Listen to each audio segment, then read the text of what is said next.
Баткен облусунда кызмат өтөгөн аскерлердин айлык акысы 2 эсе жогорулатылды. Бул тууралуу министрлер кабинетинин төрагасы Акылбек Жапаров жогорку кеңеште маалымат берип жатып билдирген. Аскер кызматкерлерине артыкчылыкта берилген. Алардын 1 жылдык кызмат өтөгөнү 2 жылга эсептелет. Буга чейин 16 000 маян алып жаткан аскер адамы эми 38 000 сомдон алат. Лейлек менен Баткенге 2 коэффициент кошулат, ошондолар 76 000 сом аларын Акылбек Жапаров буга чейинки Баткен облусундагы иш сапарында билдирген. Ошо 2 деген дагы коэффициент кошулат, 70-80 000, 60 000 сом тегерегинде алышат.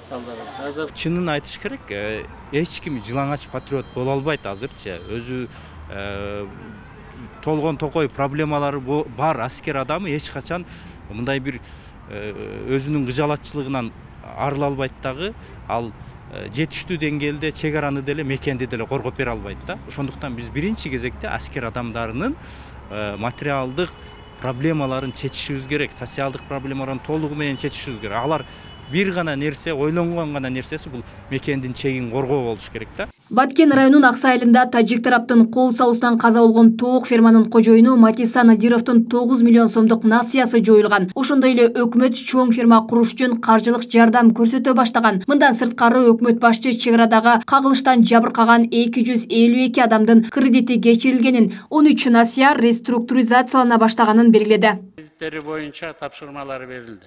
Бул өзгөчө Баткен анан Лейлек районунда. Азырынча 250 кредит кечирилди, 13 кредит реструктурациялана баштады. Бул жумуш мындан ары дагы уланып кете берет. Аксай айылынын четинде бир кичинекей тоокананы миллиондук чоң ишканага айландырган ишкерибиз тилекке каршы каза болду. Бирок анын баласы бар экен. Биз чечим кабыл алдык. Банктан карыздары бар экен, 9 миллион сом 3 кредити бар экен. Баарын кечирип бердик. Жана керектүү каражаттарды мындан дагы чоң ферма түшсүн, атасынын ишин улантып кетсин деп баласына тилек берип, финансылык жардамды да көрсөтө баштады.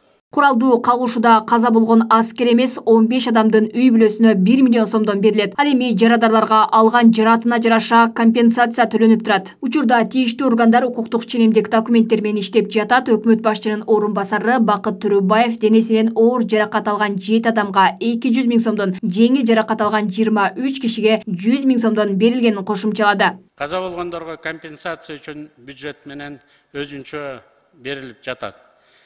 Жана берилет. Каза болгон аскер эмес 15 жаранга 1 миллион сомдон берилет.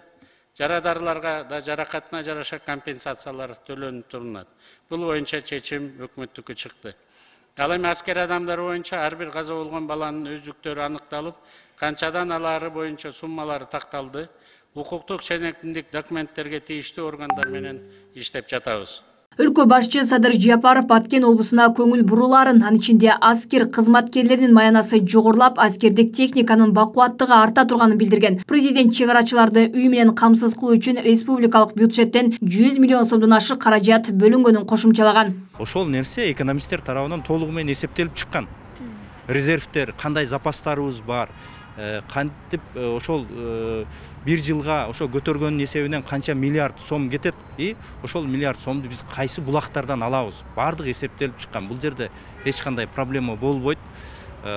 Негизи саясий туруктуулук болуп эле, өлкөбүздө тынчтык боло турган болсо, бизнес тынымсыз иштеп бере турган болсо, салыктар убагында түшөт. Бакыт Төрөбаев кыргыз-тажик чек арасындагы куралдуу кагылышууда Кыргызстандын каза болгон 63 жаранынын 48 аскер кызматкерлери, 15 жергиликтүүлөр экенин айтты. Андан тышкары 206 киши ар кандай жаракат алды. Анын 145 жоокерлер, 60 карапайым адамдар. 14-17 сентябрдагы кыргыз-тажик чек арасындагы куралдуу кол салуудан Кыргызстандын айылдарынан 661 турак жай зыян тарткан. Анын 423 жашоого жараксыз болуп калган. 238 үйдө оңдош керек. Алмагүл Эркебайкызы, Эркин Бакиров, Ош ТВ.